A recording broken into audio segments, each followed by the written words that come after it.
Hey, t'es sexy, tu vas où? Je peux venir avec toi? Non, je ne vous connais pas. Allez, viens, on va faire connaissance. Mais arrêtez, lâchez-moi ou j'appelle la police. Allez, viens avec moi. Mais pourquoi continuez-vous de me suivre et arrêtez de me siffler, c'est très gênant. Si tu veux que j'arrête de te siffler, il faut éviter de porter des jupes trop courtes. J'ai le droit de porter ce que je veux sur moi, monsieur. Maintenant, arrêtez, c'est fini.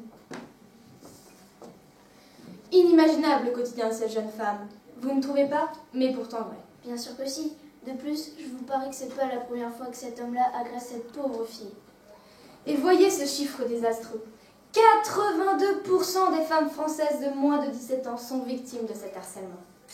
Ces horribles messieurs n'attirent les femmes que pour leur plaisir.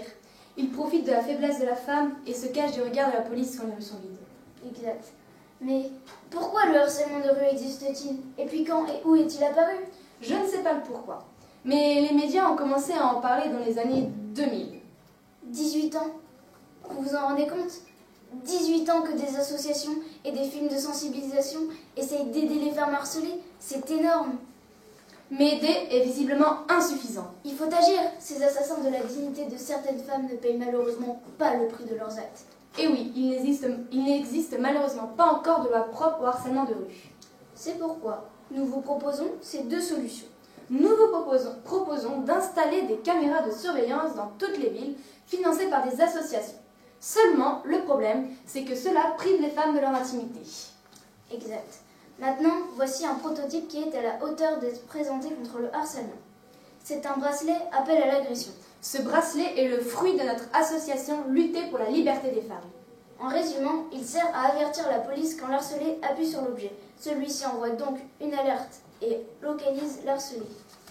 Et malgré que des lois à proprement parler contre le harcèlement de rue soient toujours inexistantes, en début 2018, une loi va être présentée.